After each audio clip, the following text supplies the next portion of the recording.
Hi everyone. ఈరోజు topic వచ్చేసి ఇంకోటి ఇంట్రెస్టింగ్ టాపిక్ అనమాట. ఏనుగు డ్రెస్ని ఎలుకకు సెట్ చేస్తే ఎట్లుంటుందో చెప్తా. యాక్చువల్లీ ఇన్సిడెంట్ జరిగేదో 1.5 month అవుతుంది.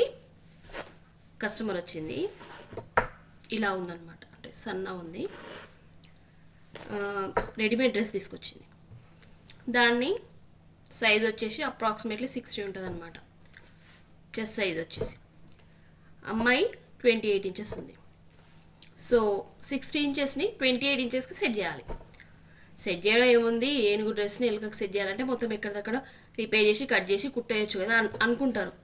బట్ అది అక్కడ మ్యాటర్ కాదు. యాక్చువల్లీ ఆ డ్రెస్కి ఏమైందంటే 10 inches ఉంటుంది కదా, 10 inches ఇంత విడ్త్లో నెక్ డిజైన్ ఉంది. అది కూడా ఆరి వర్క్, వైల్డ్గా, అంటే ఇట్లా కొంచెం బ్రాడ్గా ఇట్లా డీప్గా నెక్ ఉందన్నమాట.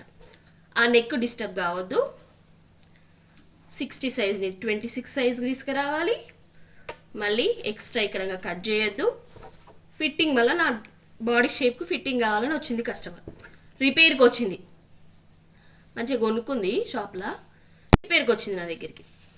నేను చెప్పిన ఇది రిపేర్ కాదు, అంతకంటే బెటర్ నువ్వు దీన్ని రిటర్న్ ఇచ్చేయని చెప్పిన. నేను మంచిగా చెప్పిన మర్యాద.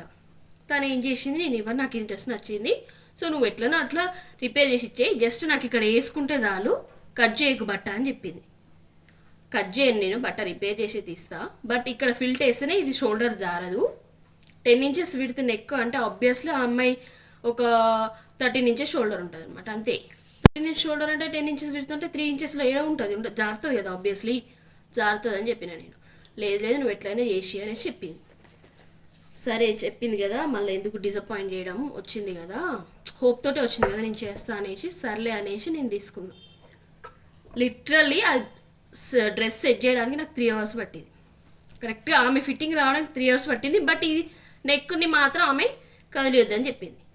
సరే అనేసి వదిలేసి మొత్తం చేసి ఇచ్చినాక వేసుకొని ఫోన్ చేసి ఏమంటుంది, నీకు అసలు పని రాదని అంటుంది. నేను కూడా మామూలుగా అమ్మాయి ఫోన్ చేసి అక్క డ్రెస్ ఇట్లుంది అట్లుంది అని చెప్తే అది వేరు. నువ్వు డైరెక్ట్ ఫోన్ చేసి నీకు పని రాదని అంటే, నేను మామూలుగా ఆమె అన్నది కాబట్టి మనకు కూడా కొంచెం వస్తుంది కదా కోపము. నేను నీకోసం పని నేర్చుకోలేదని నేను అన్నా. ఆబ్వియస్లీ నీ అసొంటి కోసం అసలు నేర్చుకోలేదు నేను పని. నువ్వు రెడీమేడ్లో తెచ్చుకొని డబ్బులు తక్కువ అయితే కుట్టిస్ ఎక్కువైతే అని రెడీమేడ్లో తెచ్చుకున్నావు. తెచ్చుకొని నా దగ్గర రిపేర్ రావడమే తప్పు. వచ్చినావు కదా, నోరు మూసుకొని ఉంటే అయిపోతుంది కదా, నువ్వు ఎందుకు నాకు పని రాదన్నావు అని నేను అన్నా. నాకు పని వచ్చో రాదో దేవునికి ఎరక, నేనే నీకోసం పని చేయట్లేదు, నేను మా ఆయన కోసం పని చేస్తున్నా అని చెప్పేసిన. అంతే. ఆ అమ్మాయి నీకు చాలా పొగరని అన్నది. ఉంటుంది, ఇట్లా ఉంటుంది, ఇంకెక్కువనే ఉంటుంది అని చెప్పేసి అనేసరికి అమ్మాయి ఫోన్ పెట్టేసినాక ఊరుకోవచ్చుగా. అలా అమ్మను పంపించింది నా కాడికి. నువ్వేంది మా అమ్మాయిని ఏమో అన్నవంట కదా అని అన్నది. సరే మీ అమ్మాయి చెప్పిందని ఊరుకొచ్చినావు నా దగ్గరికి. మీ అమ్మాయిని అడిగినావు ఏమన్నదని అన్నాను నేనన్నా. మా అమ్మాయి మస్తుగా అంటుంది. ఎందుకంటది? ఆమె నన్ను జీతం ఉంచుకుందా ఆమె డ్రెస్సులు రిపేర్ చేయడానికి? వస్తుంది కదా కోపం, ఎవరికైనా వస్తుంది, ఆబ్వియస్లీ రాదా? ఎందుకు రాదు? పని చేస్తున్నావు నువ్వు, నేను కుట్టింది కాదు, నువ్వు బయట రెడీమేడ్లో కొనుక్కొచ్చిన దాన్ని నన్ను తీసుకొచ్చి సెట్ చేయమన్నావు. నేను ఆల్రెడీ చెప్పిన సెట్ చెయ్యను, అది కుదరదు అని. అయినా కూడా నువ్వు చెయ్యి అంటే చేసిన. నేను నా బయటికి ఊరు వెళ్ళే ప్రోగ్రామ్ క్యాన్సిల్ చేసుకొని నేను కూర్చొని చేసినప్పుడు నీకు అంత కామన్ సెన్స్ ఉండదా? ఒక ప్రొఫెషన్లో నేను చేస్తున్నప్పుడు నా ప్రొఫెషన్ ఇన్సల్ట్ చేసే అవసరం నీ బిడ్డకి ఏముందని నేను అన్నా. అంతే, అంతకంటే ఎక్కువ ఏమనలే. నువ్వు నా ప్రొఫెషన్ ఇన్సల్ట్ చేసావు, అందుకే నేను అనాల్సి వచ్చిందని నేను అన్నా. వీళ్ళకి అంత చీపా?